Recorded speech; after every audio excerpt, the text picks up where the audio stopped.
Hello, World Civ. Welcome, and to this week. I meant to get this video put out Sunday. Obviously, the move has been setting me behind a little bit. So I'm out here in a park in my neighborhood. Portland is beautiful. Oregon is beautiful. I'm not trying to throw that in your guys' face, being that you're in the valley, but anywhere there's trees, I do love trees. Anyhow, I hope all of you get a chance to get out and see some beauty as well. There's just a little noise right now from a garbage truck. In any case, I have a lot I just want to say about today, moving into the topic of Islam that some of you are already getting into. So first of all, I want to back up and say, we covered a lot of information last week. Here's mainly what I want you to think about. That Europe was mainly, the Celtic people, Germanic tribes. Remember, and when I say Germanic, that includes people, there's Germany, but Swedish and even English that I'm speaking, these are Germanic languages, okay, like that are related to each other in some way, like closer than other language groups, for example. And sometimes in cases, a lot of similarities in some cultural things as well. And then Slavic, which I didn't really cover, and some other some ethnic groups that I could have talked about, but mainly I covered the big ones. There's a lot to cover, right? So think about, again, Monday, Tuesday, Wednesday, Thursday, Christmas. We have Christmas trees. We have, elves. We have, for Easter, we had a good Easter, by the way, bunny rabbits and eggs. These are all pagan, pre-Christian things that got incorporated into our Christian world. And so I kind of want you to just think about that for a moment.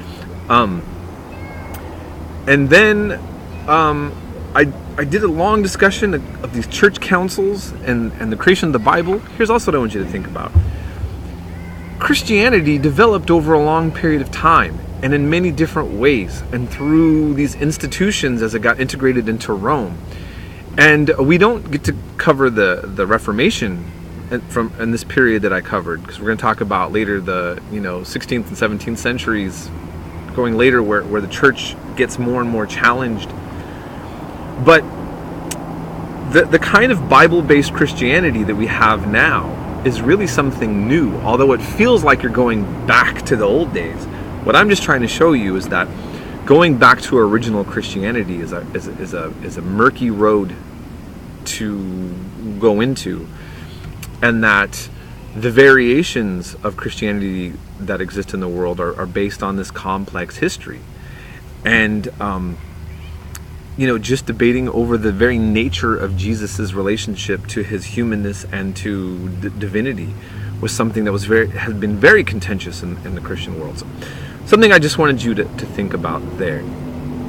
Now, it's tragic and ironic that today, if you look in the news, in Britain, somebody posted, it could be a hoax, of course, but gosh, you never know.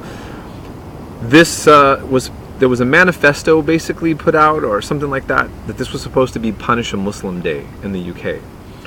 And many people in the community are fighting back. MJC actually, in fact, has kind of addressed this about watching out today for anybody who maybe wants to take some sort of vengeance on Muslims. This is the world that we're living in right now.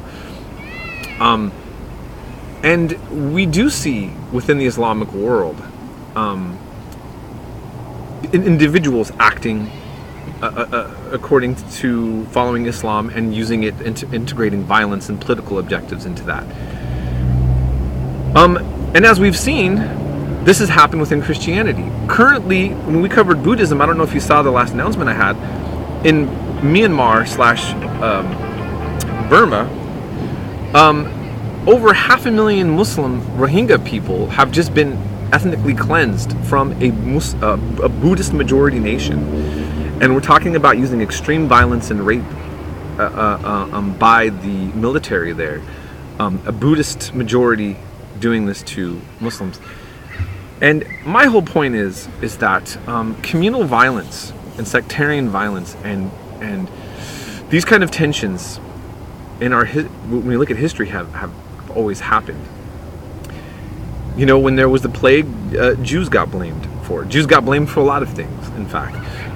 They still do sometimes when it comes to some sort of problem in a given location where there's a majority of non-Jews, usually Christian and sometimes Muslim, right?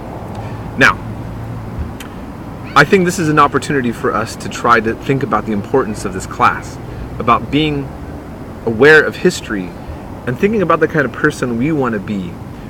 As our societies have to deal with the challenges of multiculturalism, the refugee crises, the wars that are continually taking place, what kind of society are we going to build? When historians look back at us and our history, what side will we be on when we look at the results of what is happening, right? This is something I think that's very important to reflect upon. So now we're going into the history of Islam. And maybe I made it too complex. I will maybe kind of go over some simple points later on, but I wanted to cover a wide range and show in a sense that Islam, like Christianity, is also a complex history, not easy to just pin down. And I also want to say this. I don't have the book here on me that I wanted to show. I think it might take a few extra decades, but I think that there's going to be a lot of revision of Islamic history. And I don't mean like in a sense of, I guess what I mean is that a lot of the history we have about the Prophet Muhammad and the early centuries of Islam are written centuries later. And we have a lot of writings. We have so much so that it makes sense that so many even secular and non-Muslim historians have relied heavily on those texts.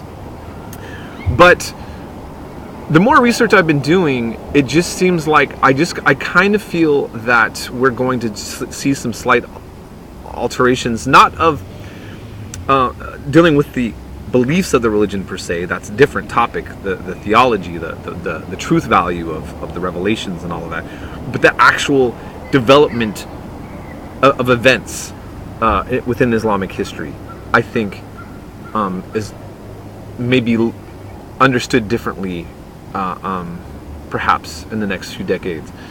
That's just my thought from what I'm just currently looking on. And what else did I want to say? Look, I'm going to try to be available this week in particular to answer any questions, and I encourage you to do so. We've covered a lot, and this is important information, and I think you'll find the video on Jesus and Islam a very interesting topic as well. And so, again, contact me if you need anything, and have a great week.